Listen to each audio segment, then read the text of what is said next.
लखनऊ की सड़कों पर बिना रोक टोक के तमाम ऐसे वाहन हैं जो फिटनेस इनकी ठीक नहीं है और लगातार कई बार ऐसे हादसे होते हैं जिनका वो सबब बनते हैं। इसको लेकर आरटीओ प्रशासन लगातार एक मुहिम चला रहा है, जिसके अंतर्गत तमाम ऐसे स्कूल चिन्हित किए गए जहां उनके जो वाहन हैं उनकी जिनकी फिटनेस नहीं, उनकी फिटनेस की जा रही है, तमाम कार्रवाई की जा रही है। इसको लेकर आज हमारे बीच में है आरटीओ प्रवर्तन अमित रंजन राय। उनसे रूबरू होंगे और जानेंगे किस तरह की कार्रवाई हो रही है और किस तरह से व्यवस्था को पटरी पर लाने का काम किया जा रहा है। आपका 4 PM न्यूज़ में बहुत बहुत स्वागत है। अमित रंजन जी, जो स्कूल बसेस हैं जो भी लखनऊ की, इनको लेकर क्या मुहिम चलाई जा रही है? देखिए, जो स्कूल बसें होती हैं ये बहुत ही सेंसिटिव एक मुद्दा है कि इसमें बच्चे परिवहन करते हैं, और अगर इस तरह की बसें अगर अनफिट हैं या किसी भी तरह की वैधता से लैस नहीं हैं, कोई कागज़ इनका अधूरा है, तो सबसे पहली जिम्मेदारी किसी स्कूल वाले की बनती है कि वो अपने स्कूलों में इस तरह की बसों का परिवहन न करे, बच्चों का परिवहन न करे। आपको मैं बताना चाहूँगा कि इस शहर के 2 मानद स्कूल हैं, एक जयपुरिया स्कूल है और एक गोयनका स्कूल है।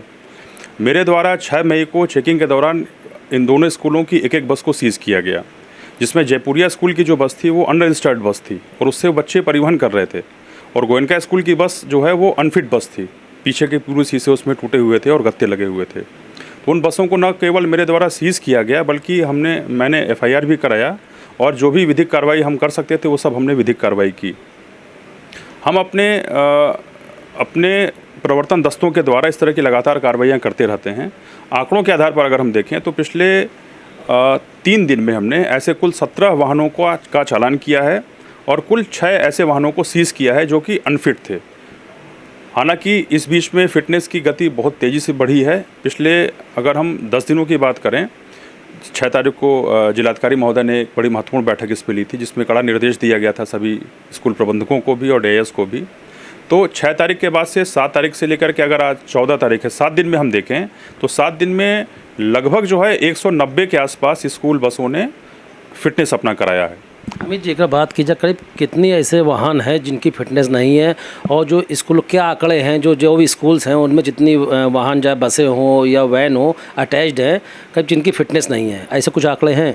जी, 6 तारीख का जो हमारा आंकड़ा था वो ये था कि हमारे पास 593 स्कूल के नाम से ऐसी बसें थीं या वैन थीं जिनका फिटनेस फेल था, और साथ ही साथ जो रजिस्टर्ड हैं, जो रजिस्टर्ड हैं हमारे पास, और जो अनुबंधित वैन या बस हैं ऐसे कुल 803 का आंकड़ा था जिनकी फिटनेस फेल थी।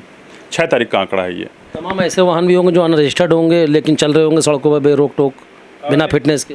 नहीं, अनरजिस्टर्ड वाहन ऐसे चल रहे होंगे ऐसा तो संज्ञान नहीं आता है, रेयरली ही ऐसा होता है। जैसे हमने आपको बताया कि हमने जयपुरिया की एक स्कूल बस को ऐसे सीज़ किया था, लेकिन प्रवर्तन कार्रवाई के दौरान अगर ऐसा कोई भी वाहन हमें मिलता है तो हम उसको सीज़ करते हैं।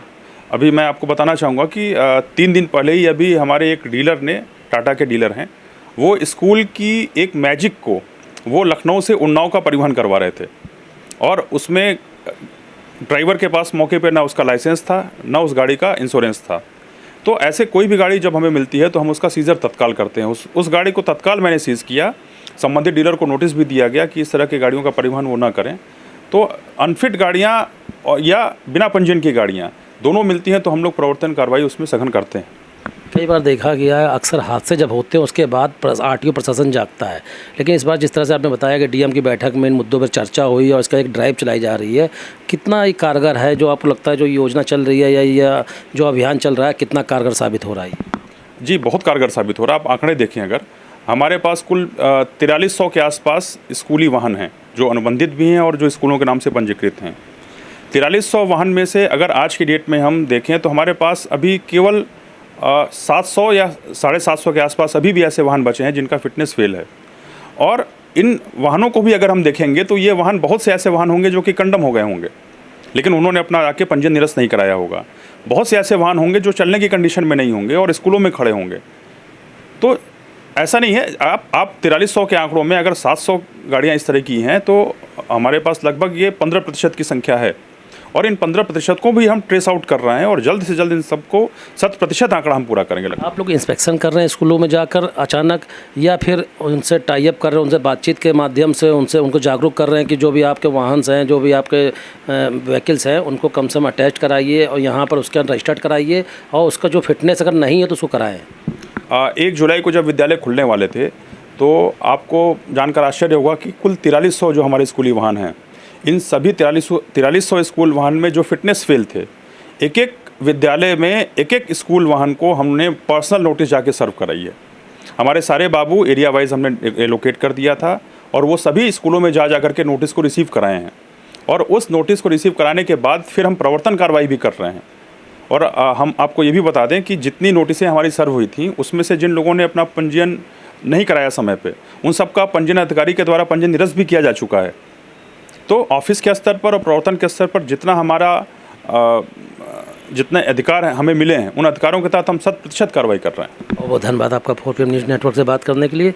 आप थे अमित रंजन राय, जो कि ARTO प्रवर्तन है। उनका साफ तौर पर कहना है कि लखनऊ ज़िले में जो भी स्कूल हैं और जो वाहन वहाँ पे अटैच्ड हैं या वहाँ के वाहन रजिस्टर्ड हैं यहाँ के RTO में, वो बिना फिटनेस के नहीं चल पाएंगे। निश्चित तौर पर एक बड़ी कार्रवाई हो रही है, FIR तक भी दर्ज कराई गई है, कई वाहनों के चालान किए गए। निश्चित तौर पर एक शुभ संकेत है जो कि नौनिहाल जो सफ़र करते हैं इन वाहनों में, कम से कम उनका जीवन सुरक्षित रहे और उनकी यात्रा सुगम हो। कैमरा पर्सन पृथ्वी के साथ चेतन गुप्ता, 4PM न्यूज़ नेटवर्क।